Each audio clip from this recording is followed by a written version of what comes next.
There is a specific kind of person who will walk past a row of gleaming modern vehicles, quiet, aerodynamic, loaded with every convenience imaginable, and feel absolutely nothing.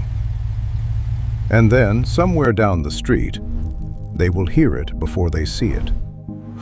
A low, rolling rumble that vibrates somewhere in the chest rather than just the ears. An engine that breathes and growls and announces itself with no apology. And something inside that person shifts. Something wakes up. You might know someone like this. Or you might be reading this right now and already feel what I am describing because you have felt that exact thing. That pull, that recognition, like running into an old friend in a foreign city. But this isn't really about cars. It never was. What this is actually about is a very particular architecture of the human mind, a way of processing reality that sets certain people apart from the crowd in ways that go far deeper than a preference for chrome and carburetors. Because people who are genuinely, deeply drawn to classic automobiles are not simply nostalgic. They are not just sentimental collectors or hobbyists frozen in time. What is happening inside their minds is something that psychologists and behavioral researchers find genuinely fascinating. And once you understand it, you will never look at these people, or yourself, the same way again. Let us begin with what most people get wrong about this. Most people assume that someone who obsesses over a 1968 Ford Mustang or a 1957 Chevrolet Bel Air is simply running from the present, that they are afraid of change, stuck in a past they cannot let go of, or romanticizing an era they have filtered through rose-tinted memory. But that framing is almost entirely backwards. The psychological profile of the dedicated classic car enthusiast is not one of retreat. It is one of rejection. There is a profound difference between those two things. Retreating means you cannot cope with what is. Rejecting means you have examined what is, understood it fully, and made a conscious, deliberate decision that it does not meet your standard. The person who loves old cars has typically looked at the modern automotive landscape, smooth, digitized, algorithmically optimized, and concluded not that it is beyond them, but that it is beneath what they are looking for. That distinction matters enormously. Psychologists use a concept called internal locus of control to describe people who believe that their choices, their standards, and their values are self-directed rather than externally imposed. People with a strong internal locus of control do not simply accept what the market offers them because the market has decided it is superior. They define their own criteria for what is worth wanting. And classic car devotees, as a group, score remarkably high on this trait. They are people who have decided, often from a very young age, that they will not outsource their sense of meaning to convenience or efficiency or whatever the modern consensus says they should desire. There is something else happening here too, something that sits closer to the emotional center of this experience. When you interact with a machine built in an era before drive-by-wire systems and adaptive cruise control and 12-inch touchscreens, you are interacting with something that demands your full presence. A 1965 Pontiac GTO does not assist you. It does not suggest. It does not save you from yourself with electronic safety nets and corrective algorithms. It simply responds, directly, mechanically, honestly, to whatever input you give it. You are in control, completely, with all the exhilaration and responsibility that entails. For a certain kind of mind, this is not uncomfortable. It is the most alive they will feel all week. This speaks to something that neuroscientists have documented extensively: the relationship between tactile complexity and emotional engagement. When the brain is required to genuinely process sensory input, the vibration of a steering wheel, the feel of a physical gear shift, the acoustic landscape of an unmuffled V8, it activates regions associated with reward, attention, and deep satisfaction in ways that passive, automated experience simply does not.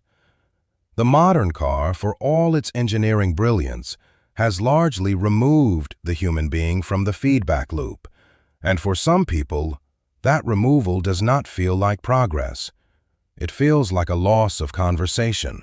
And then there is memory, which is perhaps the most underestimated force in this entire psychology. Memory is not passive storage.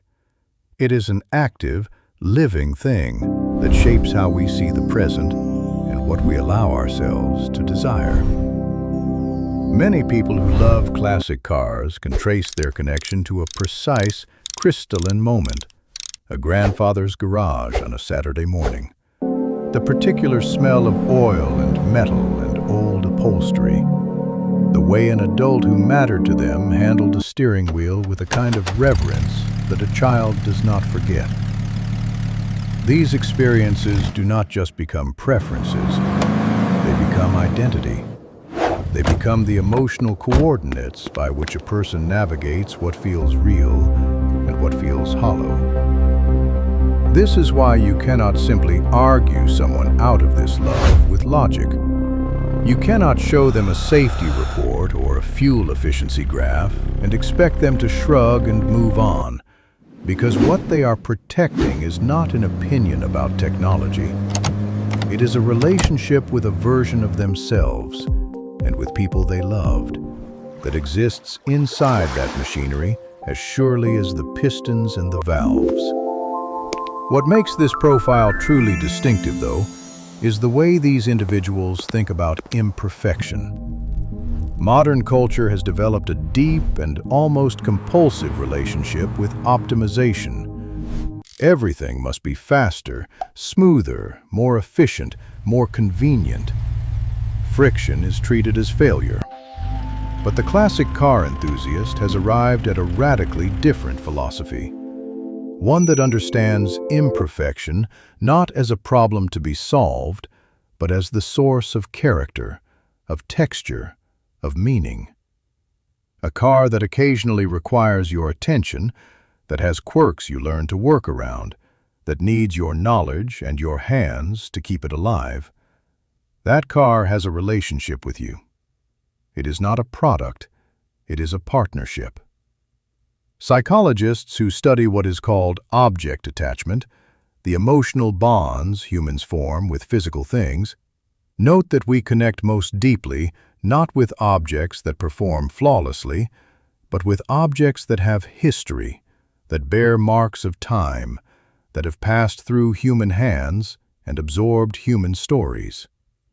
A classic car that has been driven across a continent, repaired on the side of a highway, passed from father to child, carries a weight of human experience that no amount of factory precision can replicate. And the person who feels that weight, who is drawn to it rather than indifferent to it, is someone who is fundamentally oriented toward depth over surface, toward story over specification. There is also something quietly countercultural about this love that deserves to be named. We live in an age of disposability, where things are designed to be replaced rather than repaired, updated rather than mastered, streamed rather than owned.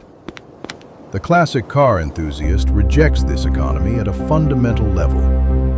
They are saying, with their time and their money and their grease-stained weekends, that some things are worth keeping, that depth of knowledge matters, that the relationship between a person and a machine, or a person and any meaningful thing, is built over years, not downloaded in an update. This is not romanticism. This is a coherent philosophy of how to move through a world that would prefer you to stay on the surface. And here is perhaps the most uncomfortable observation of all. The people who do not understand this love are often unsettled, not because the classic car enthusiast is wrong, but because they dimly sense that this person has access to a dimension of experience that consumer culture has quietly trained the rest of us to abandon. The ability to care deeply about something difficult, the willingness to invest in something that does not make your life easier, but makes it richer. The courage, and it does take a certain quiet courage, to say that efficiency is not the highest value, that beauty matters, that feeling something fully is worth more than processing it quickly. These people's brains do not work differently in the sense of defect. They work differently in the sense of orientation. They are tuned, whether by nature or by formative experience, or by deliberate cultivation, toward a frequency of experience that most of modern life actively discourages. And perhaps that is why, when they hear that rumbling engine turn a corner somewhere, they do not just hear a car. They hear proof that there is still something in the world that refuses to be made smaller.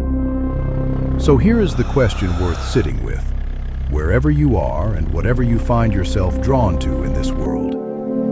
Is there something in your own life, something difficult, something imperfect, something that the modern world would tell you to upgrade or discard or simply stream and forget, that is actually carrying a weight of meaning you have not yet allowed yourself to fully feel? And if so, what would it mean to stop walking?